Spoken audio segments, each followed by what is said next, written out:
right now, if I tell you, or if you're not me, let's say your dean tells you, from tomorrow all of you what kind of clothes you should wear, immediately there'll be protests in the college. If your dean goes further and says, everybody must eat only 4 idlis in the morning,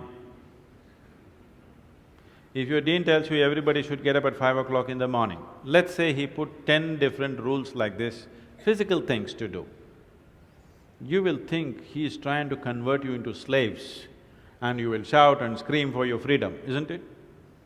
But look at yourself and see, right now, somebody else, if they determine what should happen around you, you feel like a slave. But right now, somebody else is determining what should happen within you. Is this not slavery?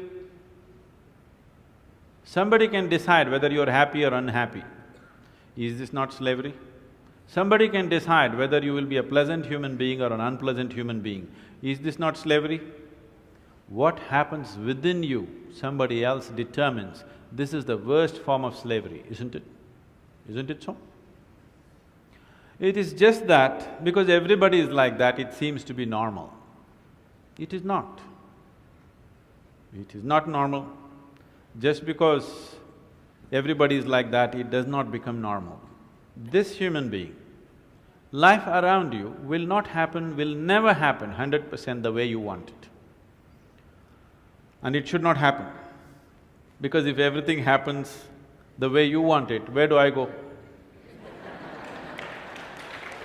I'm very happy it's not happening your way. And now that you're a student, you're still a student, I believe about 60–70% is happening your way. When you get married, the percentage will get reversed.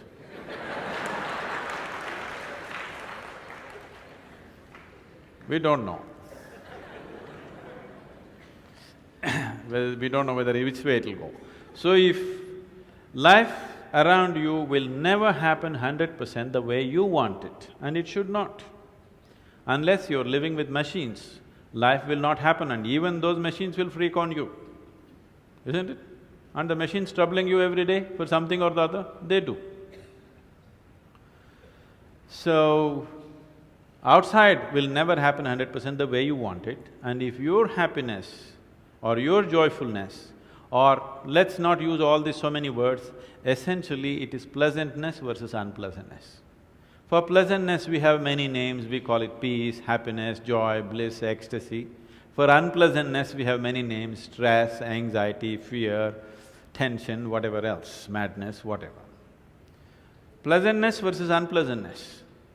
If your pleasantness is dependent upon what happens around you, the chances of you being pleasant all the time is remote, isn't it? In the very nature of things, it's not possible. Only if you are able to create a distance between this and that, it is possible in the sense, whenever things don't work, there is a habit in lots of people, they will look up, upar wala. Isn't it? The whole world is looking up. Looking up. See, you know the planet is round? You know this? Okay. The planet is round and you're not sitting on top of the North Pole, you're sitting in Chennai, here in the tropical climate, and the damn planet is spinning. So if you look up, you're always looking up in the wrong direction. Isn't it? You're invariably looking up in the wrong direction, isn't it so? Maybe at a certain moment of whatever Greenwich Mean Time, 0 hours, when you looked up, maybe you hit the heaven. Rest of the time, you're always looking in the wrong direction. Isn't it so? So in this cosmic space, is there somebody who knows which is up and which is down? Does somebody know? Huh? Is there somewhere, is it marked this side up? Nobody knows which is up, which is down, it's just an assumption, isn't it? Do you know really which is north, which is south? In the real sense, do you know what is north and south? It is just for our convenience, we just fixed it, isn't it? Yes or no? Do you know what's east and west? No.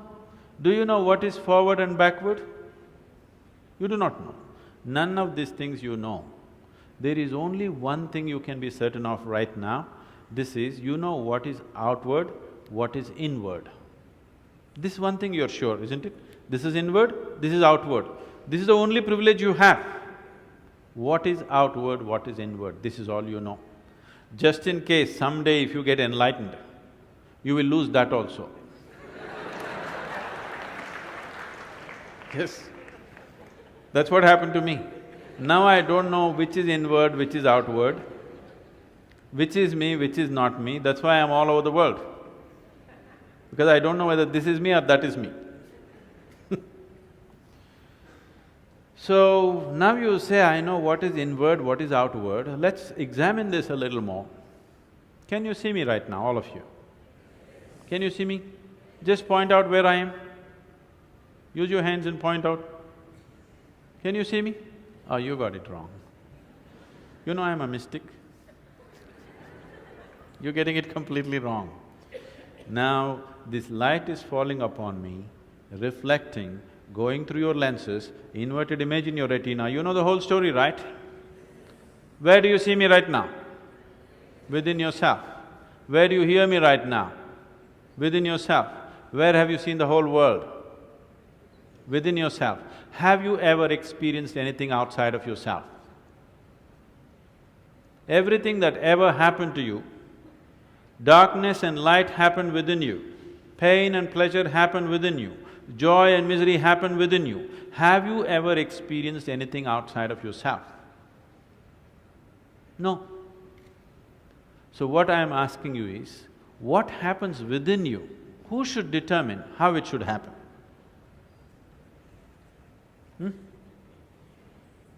What happens within you?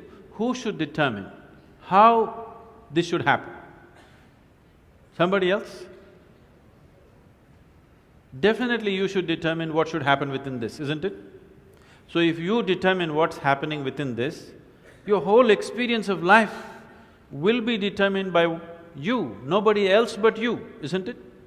The events around you may not be determined by you, but how your experience of life is on this planet is 100% determined by you if you take charge of this.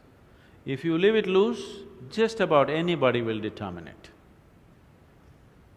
They will, not consciously, they also like you by accident.